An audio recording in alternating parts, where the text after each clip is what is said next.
quand je mime, on voit tout mon bras. Ce sera bon. C'est bon? Alors est-ce que tu peux déjà te présenter, comment tu t'appelles, etc.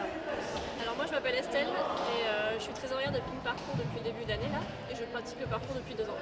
Ok. Et donc est-ce que tu peux définir un petit peu ce que c'est le parcours, expliquer ce que c'est? Alors le parcours on appelle ça aussi potentiellement l'art du déplacement. C'est la capacité à se déplacer fluidement d'un point A à un point B, on peut dire comme ça à travers des obstacles. Pour moi c'est surtout la capacité de pouvoir faire les mouvements qu'on a envie de faire, en fait, pouvoir bouger comme on a envie de le faire. Si on veut se déplacer entre deux toits potentiellement, ça c'est des trucs un peu spectaculaires que tout le monde a en tête. Mais même si on veut pouvoir traverser tout un tas d'obstacles, aller le plus vite possible d'un point A à un point B de façon fluide. Donc Pink Parcours, c'est une association féminine. Pourquoi est-ce que vous avez eu besoin de créer cette association pour les femmes?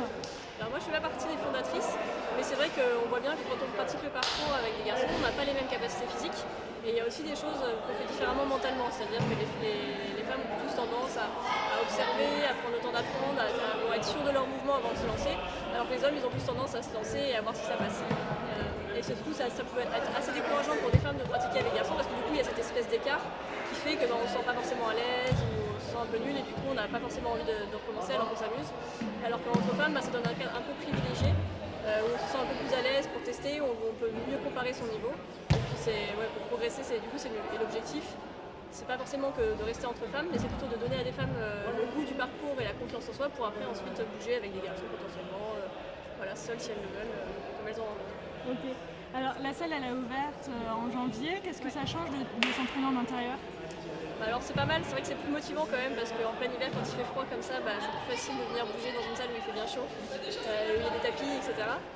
Il y a toutes les infrastructures qui sont intéressantes, par exemple pour travailler les roulades, pour travailler tout ce qui est acrobatie, on peut faire ça plus facilement quand il y a des tapis, parce que sur le béton on a tendance à moins se lancer effectivement, à moins casser des choses.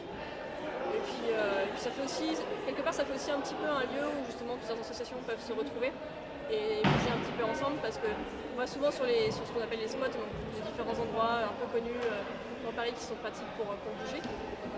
Mais là on a vraiment un lieu qui représente aussi un peu le parcours et ça c'est sympa, ça donne une visibilité aussi là où c'est placé dans les halles, c'est intéressant. Est-ce que du coup ça attire un public nouveau qui ne venait pas forcément avant? Alors l'impact de la salle sur le fait d'attirer de nouvelles personnes, je ne sais pas exactement. C'est vrai que la plupart des gens qui nous rejoignent, elles cherchaient un petit peu des choses sur internet. Des personnes qui nous auraient rejoint parce qu'elles nous auraient vu ici, ça je sais pas. Mais effectivement, je pense que le fait d'avoir une salle, nous pour les filles, on a vraiment vu la différence. On voit vraiment la différence entre la pratique en salle et la pratique à l'extérieur.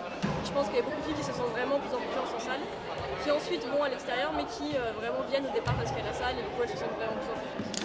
Ok. Toi, ça fait 2 ans du coup que tu en fais. Est-ce que tu as vu une évolution dans le sport? Peut-être plus d'adhérents, plus de personnes qui viennent, des gens différents? Nous à Pink Parcours, on a beaucoup plus de monde. Clairement, au niveau même du parcours féminin, ça se développe pas mal. Je pense qu'au niveau du parcours aussi, c'est quand même plus connu. Il y a de plus en plus de vidéos, soit artistiques, soit dans des cadres plus commerciaux, mais qui mettent en avant un peu la pratique du parcours, même si le grand public ne connaît pas forcément encore le terme de parcours et la pratique sportive qu'il y a derrière. Mais oui, je pense qu'il y a un vrai attrait parce que c'est des vidéos qui sont très virales en fait. Tout le monde peut faire sa petite vidéo et montrer à tout le monde ce qu'il sait faire. Et puis c'est un sport aussi qui évolue énormément parce qu'il n'est pas du tout institutionnalisé. Il y a même une volonté que ce ne soit pas le cas et du coup il est très évolutif parce qu'en fait rien n'est codifié. On fait les mouvements qu'on a envie de faire, comme je disais, c'est très très libre, on fait les mouvements qu'on a envie de faire. Après il y a tout ce qui est aspect compétition, il y a des gros débats dans le milieu, est-ce qu'il faut faire de la compétition ou pas. Le débat est toujours en cours, pour l'instant c'est pas ce qui est privilégié. Parce que l'idée c'était surtout d'être en compétition avec soi-même, en fait, de repousser ses limites à soi. Et les mouvements étant par nature très différents, on peut vraiment pratiquer le parcours de façon très différente. Donc on essaye de garder un peu ces valeurs-là de liberté, d'apprentissage, de créativité dans la discipline. Ok. Je te remercie. Ça a été?